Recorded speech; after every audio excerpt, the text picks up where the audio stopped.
بحث کریں کہ یہ رسول اللہ کے ساتھ ہمارا اختلاف کب ختم ہوگا، ہم کب لوگوں کی نجات چاہیں گے، حتیٰ دوسرے فرقوں کی بھی۔ دوسرے فرقے مشرکین سے بدتر ہیں۔ ایک شخص نے رسول اللہ کو پتھر مارا ہو، وہ بڑا مجرم ہے یا آج کا مخالف فرقے والا بڑا مجرم ہے؟ وہ بڑا مجرم ہے جس نے رسول اللہ کو پتھر مارا ہے، وہ بڑا مجرم ہے جس نے رسول اللہ کی توہین کی ہے ان کے سامنے، وہ بڑا مجرم ہے۔ رسول اللہ تو اس کی بھی نجات چاہتے ہیں، ہم کیوں نہیں چاہتے؟ اگر سنی سمجھتے ہیں، مثلا اہل سنت سمجھتے ہیں شیعہ گمراہ ہیں، تو پھر اگر اس رسول کو مانتے ہو جو رحمت للعالمین ہے تو شیعوں کی نجات کے لیے تو ہدایت کرو، آ کر بیٹھو، پیار کرو ان سے۔ اور اگر شیعہ سمجھ رہے ہیں کہ وہ گمراہ ہیں تو جاؤ ان کی ہدایت کرو۔ یہ فقط حماقت اور جہالت اور جاہل علماء نما دکاندار قسم کے لوگ، انہوں نے اس نفرت اور اندھیرے کی اس بھٹی میں جھونک دیا مسلمانوں کو۔ اور جب تک آپ فقط سنا کے داد دیتے رہیں گے اور یہ دین کا تصور اپنائے رکھیں گے، شیعوں یا سنی فرق نہیں ہے کہ معاشرے کا جہنم اللہ کبھی تبدیل نہیں کرے گا۔ یہ کائنات ہماری مرضیوں سے نہیں چلتی، انسانوں کی آپس میں محبت، اچھا معاشرہ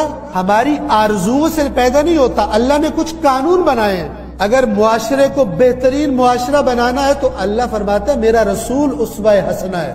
اگر تم میرے رسول والی صفات کو نہ اپناؤ اور آرزویں کرتے رہو کہ تمہارا معاشرہ پرامن معاشرہ بن جائے، بےہودہ آرزو ہے۔ اس کے لیے تمہارے دل میں تڑپ ہو سب انسانوں کے لیے کہ میں کچھ ایسا کام کروں کہ انسان جہنم سے بچے۔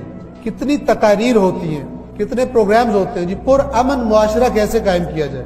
رسول اللہ کی سیرت اسوہ حسنہ ہے، اور سیرت فقط زبان سے کہہ دینے سے، میں نے بیان کر دیا آپ نے سن لیا، لیکن یہاں سے نکل کے پھر بھی خواہش ہے دوسرے جہنم میں جائیں، اس معاشرے میں کبھی امن قائم نہیں ہوگا۔ اسی سے فرقہ وجود میں آتا ہے، اسی سے فرقہ واریت وجود میں آتی ہے، اور اسی کو اللہ نے قرآن میں اپنا عذاب کہا۔ قرآن کی آیت ہے، اللہ قدرت رکھتا ہے، جب تم اس کی تعلیمات کو چھوڑ دو، جب تم اس کے نبی کو فالو کرنا چھوڑ دو تو پھر اللہ اس پر قدرت رکھتا ہے۔ اللہ کی کسی کے ساتھ کوئی پارٹی نہیں ہے، اللہ اپنا دین دیتا ہے، اپنا قانون دیتا ہے اپنے نبی کے ذریعے کسی قوم کو، جو فالو کرتے ہیں خدا ان کو عزت دیتا ہے، دنیا میں بھی اور آخرت میں بھی اس کا عزت کا وعدہ ہے، اور جو اس کو چھوڑ دیتے ہیں خداوند عالم یہاں بھی رسوا کرتا ہے، وہاں بھی رسوا کرے گا۔ مسلمانوں کا بھی یہ، مسلمانوں کے بارے میں کوئی قانون بدلا نہیں ہے، ہم اپنی مرضی کا جو حصہ ہوتا ہے کاٹ کے، جو ہمیں اچھا میٹھا میٹھا کاٹ کے اپنے پاس رکھ لیتے ہیں، جو ہمیں کڑوا لگتا ہے اس کو الگ کر دیتے ہیں۔ مثلا قرآن نے فرمایا کنتم خیر امت، تم بہترین امت ہو، ہم نے کہا یہ میٹھا کیک ہے اس کو کھا لو،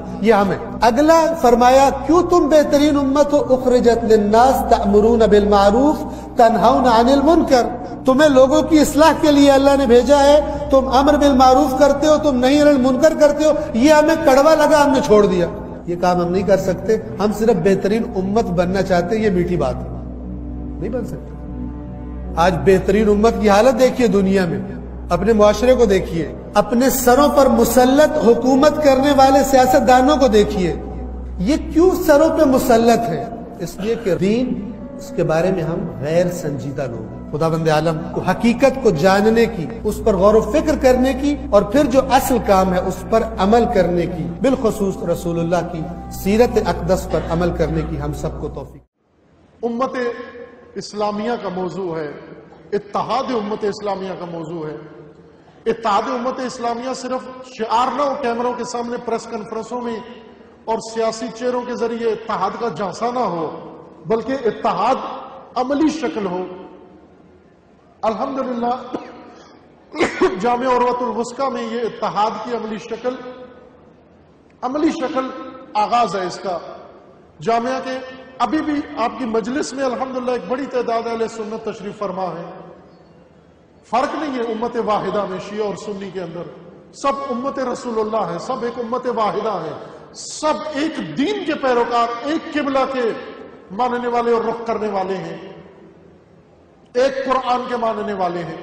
الحمدللہ اس وقت جامعہ میں ایک بڑی تعداد اساتید ہیں جو پڑھا رہے ہیں اہل سنت کے اس جامعہ کے اندر آ کر، اسکول تعلیم بھی دے رہے ہیں اور دوسری تعلیم بھی آ کر، قرآن بھی پڑھا رہے ہیں، حافظ صاحب ہیں، دوسرے آتے ہیں آ کر تعلیم دے رہے ہیں۔ اب آپ پورے پاکستان کے اندر دیکھیں، یہ جو سٹیجوں پہ آ کر اتحاد کی باتیں کرتے ہیں، اپنے مدرسے میں کسی دوسرے مسلک والے کو گھسنے نہیں دیتے، اتحاد کیسے قائم ہوگا؟ اتحاد امت کے لیے اپنے در کھولو، اپنے دروازے کھولو، آئے ہماری طرف سے سب کے لیے در کھلا ہے، تمام امت کے لیے در کھلا ہے۔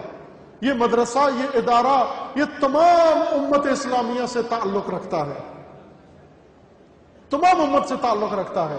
اور انشاءاللہ آپ مشاہدہ کریں گے، آپ اس ٹی وی چینل کے نشریات سے بھی مشاہدہ کریں گے، اور تعلیمی اور یہاں کے پڑھے ہوئے طلاب و مبلغین سے بھی انشاءاللہ آپ ضرور محسوس کریں گے کہ ان کی زبان سے فقط ایک ہی سبق ساری دنیا سنے گی، اور وہ وہی ہے وَاعْتَصِمُوا بِحَبْلِ اللَّهِ جَمِيعًا وَلَا تَفَرَّقُوا وَلَا تَكُونُوا كَالَّذِينَ تَفَرَّقُوا۔ ان کی طرح مت بنو جنہوں نے تفرقہ ڈالا ہے، ان کی طرح مت بنو جنہوں نے فرقے بنائے ہیں، ان کی طرح مت بنو۔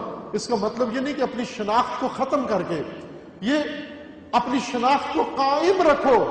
آپ شیعہ بن کر سنی کے بھائی بنو، سنی رہتے ہوئے شیعہ کا بھائی بنے۔ اور ایسے ہی ہے، ہم حاضر ہیں۔ میں نے بہت سارے مدارس اہل سنت میں خود خواہش کی وہاں جانے کی کہ بھائی اجازت دو، ہم آنا چاہتے ہیں آپ کے پاس، بیٹھنا چاہتے ہیں، بات چیت کرنا چاہتے ہیں آپ۔ بعض جو متعصبانہ قسم کے افراد تھے انہوں نے تو وہیں کہہ دیا جی نہیں، آپ کے آنے کی گنجائش نہیں ہے۔ بعض کہتے ہیں ہم خوش ہوں گے، آئیں آپ آئیں، اور انشاءاللہ ہوگا یہ سلسلہ۔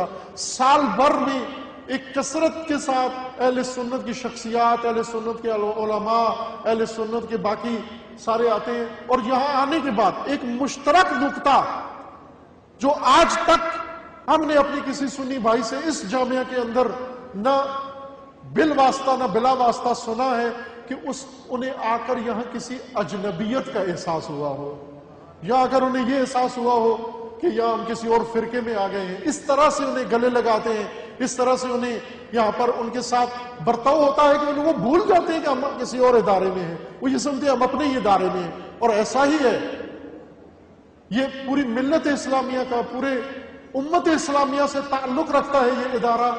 اس کا مطلب یہ نہیں کہ اگر دو مومنین نے مل کر ایک بنا دیا تو یہ ان کی پراپرٹی نہیں بن گیا، یہ اللہ کا گھر ہے، کعبہ اللہ کا گھر ہے۔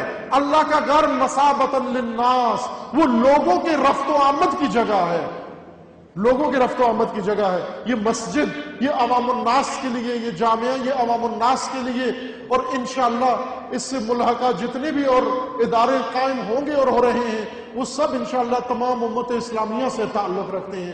اور ہماری دعوت ہے تمام مسلمین سے، تمام اہل سنت کے جتنے بھی سلسلے ہیں ان سب سے کہ آپ آئیں، تشریف لائیں، یہاں آ کر تشیع کا چہرہ دیکھیں، آ کر تشیع کی صورت دیکھیں۔ سب سے بڑے گستاخ رسول تو وہ ہیں جنہوں نے امت کو توڑ دیا، دست و گریباں کر دیا، کفر کا بازار گرم کر دیا۔ کافر کافر کافر کا وہ کسی نو تو مسلمان ران دے ہو۔ ہاتھ جوڑتا ہوں، اگر اس دیس